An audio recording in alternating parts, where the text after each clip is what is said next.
어제 오늘 여론조사 두 개가 좀 논란이 되고 있습니다. 윤석열 대통령 지지율 조사와 정당 지지율 조사인데요. 좀 정밀해부해보는 시간 가져보도록 하겠습니다. 여론조사 전문가인데요. 이상일 전 케이스텍 컨설팅 소장 모셨습니다. 어서 오세요. 네, 안녕하세요. 네. 자, 먼저 윤석열 대통령 지지율 조사부터 좀 살펴봤으면 좋겠는데 일단 이 여론조사의 조사 개요부터 좀 잠깐 말씀해 주시겠습니까? 네, 아시아투데이가 한국 여론평판연구소에 의뢰해서 1월 3, 4일 이틀간 만 18세 이상 남녀 1,000명을 대상으로 조사를 했고요. 예. 무선 RDD 자동응답 방식으로 조사를 했습니다. 자세한 내용은 중앙선거 여론조사 심의위원회 홈페이지를 참조하시면 되는데요. 여기서 이제 조사 결과 발표하면서 윤석열 대통령 지지율이 40%를 쳤다, 네. 기록했다 이렇게 나오면서 아마 상당히 화제가 되고 주목을 받아서 어제 하루 종일 좀 논란이 됐었죠. 그렇죠. 자, 하여간 좀 쭉 보셨죠 한번 여론조사 전체적으로 결과를. 저도 궁금해서 내용을 좀 살펴봤습니다. 예, 일단 근데 한국 여론평판연구소 이건 어떤 곳입니까? 아마 그 여론조사를 분석하고 여론조사 자체를 가지고 이제 기사도 쓰는 매체도 운영을 하는 것 같고요. 네. 한 2, 3년 정도 아마 운영이 돼서 이렇게 최근에 생긴 신생 회사는 아닙니다만 이제 역사가 오래된 회사는 아닌데 과거에 여론조사 전문 기자로 활동했던 분이 이제 만들어서 기자 출신이? 예, 그렇습니다. 하는 업체로 알고 있습니다. 그래요. 근데 여기서 지금 소장님 말씀은 이게 질문지를 좀 주목해서 봐야 된다는 말씀을 좀 주신 걸로 알고 있는데 어떤 점이 좀 눈에 들어왔던 겁니까? 이게 지금 이제 윤석열 대통령 지지율이 40%라는 숫자를 보면서 과연 이게 맞나라는 이제 의문들을 표하셨고 그래서 왜 그랬을까라는 것을 이야기를 하시는데 일단 두 가지 측면을 좀 나눠서 봐야 된다고 보는데 먼저 하나는 그 조사 설계 부분에서 이게 이제 보수층이나 보수 지지층들이 좀 더 많이 응답할 수 있는 그런 어떤 문제가 있었던 게 아닐까라는 부분을 봤는데요. 전체적으로 이제 질문이 윤석열 대통령의 첫 번째 질문이 대통령에 대해서 얼마나 지지하십니까라는 질문으로 시작을 해요. 그래서 이제 지지한다, 지지하지 않는다라는 질문이 있는데 이 부분도 사실 약간 이제 뉘앙스를 보면 조금 더 설명드릴 부분이 있습니다만 그 뒤에 이제 질문들이 그 뒤 정당 지지도를 묻고 나서 그러니까 공수처의 그 대통령 강제 연행에 대해서 어떻게 생각하느냐 그리고 그다음에 그 부정선거 논란이 있는데 선관위의 선거 시스템의 공개 검증이 필요하다고 보느냐 그리고 부정선거 의혹을 제기한 것에 대한 처벌 법규를 만들면서 어떻게 생각하냐 이런 질문들이 연달아 나오는데 이 부분들이 이제 뭐냐면 저희가 여론조사 설계를 할 때 이런 경우가 있죠. 내가 이제 정치현안 여론조사라고 해서 전화를 받았는데 저는 만약에 제가 민주당 지지자예요. 그런데 국민의힘에 대해서만 계속 물어보는 거예요. 국민의힘이 잘하고 있냐? 국민의힘의 경제 역량, 정책 역량 어떤 것 같냐? 국민의힘이 앞으로 잘 될 것 같냐? 이런 질문이 계속 나오면 거기에 대한 사전 설명 없이 그렇게 나오다 보면 이거 국민의힘에서 하는 조사인가? 하면서 이렇게 별로 응답하고 싶지 않으니까 끊어버리는 분들이 있잖아요.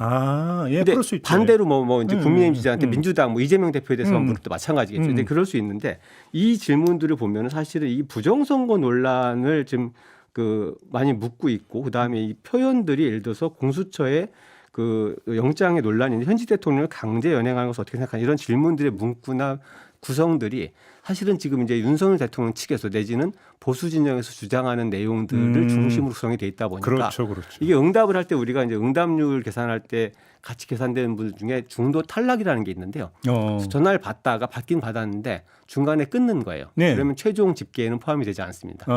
근데 이제 이럴 때 한쪽에 체계적으로 탈락을 하면 다른 쪽이 많아지겠죠. 그럼 예를 들어서 부정선거 의혹 이런 거는 말도 안 되는 거 아니야 이렇게 생각하시는 분들이 전화를 끊어버렸을 때 그러면 이게 이제 예를 들어서 민주당 지지자나 진보 진영 분들이 많다라고 하면 반대로 결국 1,000명을 채웠지만 보수 지지자가 좀 많아지는 현상이 발생을 하겠죠. 그러면 예를 들어서 윤석열 대통령 지지층이나 이런 쪽에서 과표집됐을 수가 있다. 그래서 이제 그런 부분들을 같이 보기 위해서 다른 결과들을 좀 보니까 동일한 조사에서 정당 지지도 조사를 했는데 민주당이 39%, 국민의힘이 36%였습니다. 그게 굉장히 근접해서 거의 차이가 없는 오차범위 내 결과가 나왔는데 이런 부분들도 최근에 나오고 있는 다른 조사와 비교했을 때는 좀 다른 결과이고 그다음에 대선 주자 지지도도 조사를 했는데요. 그러니까 여야를 합쳐서 봤을 때 이재명 예를 들면 차기 대권 주자로 누가 낫느냐라는 질문에서 이재명 후보 39% 그리고 홍준표 예를 들면 후보로 하겠습니다. 홍준표 후보 20%, 오세훈 후보 16%, 한동훈 후보 11% 이렇게 나왔습니다. 이런 것들이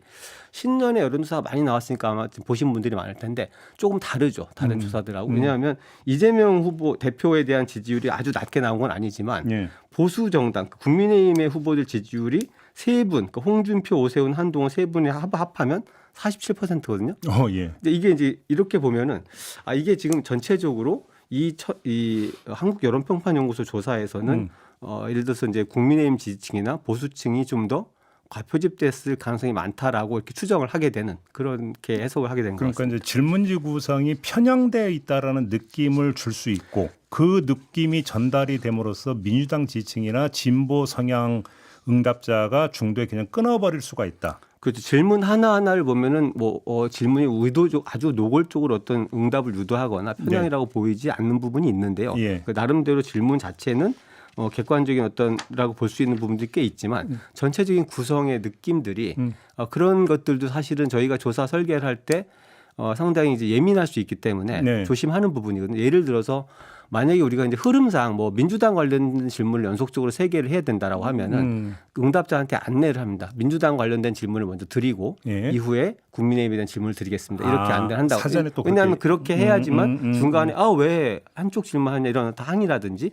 이런 것들을 막을 수 있고 그렇게 균형을 맞추는데 이제 이런 부분들이 좀 물론 부정선거 논란에 대한 질문이 꼭 국민의힘의 입장이나 보수의 입장을 반영한다고 볼 수 있는 이런 논란이 있지만 그러나 정치적으로 좀 그렇게 지금 되어 있다 보니까 받아들이는 분들 중에도 전화를 받는 유권자분들 중에도 정치적인 이슈에 대해서 굉장히 민감한 분들이 많거든요. 네네네. 이런 분들 중에서 일단 좀 그 진보적인 어떤 그런 성향을 갖고 있는 분들이 많이 끊으신 게 아닌가라는 생각을 그러면 제 추정입니다만 비교해서 네. 통상적으로 대통령 지지율 조사를 할 때는 어떤 식으로 구성을 하는데요? 저희가 대통령 지지율을 물어볼 때는 그러니까 예를 들면 윤석열 대통령이 대통령으로서 직무를 잘하고 있다고 보십니까? 잘못하고 있다고 보십니까? 이렇게 묻죠. 그렇죠. 그래서 잘한다, 잘못한다. 이거를 긍정, 이제 부정 이렇게 매우 나오죠. 잘한다, 잘하는 편이다 이렇게 네 가지로 나눠서 묻는데 이 조사에서는 또 그 질문도 지지를 물어봤거든요. 윤석열 대통령을 얼마나 지지하십니까? 이게 왜냐하면 사실은 업체에서는 그게 현재 직무 정지 상태니까 네. 직무 수행 평가를 물을 수 없는 거 아니냐. 그러니까 지지를 물은 거다라는 말도 일리는 있는데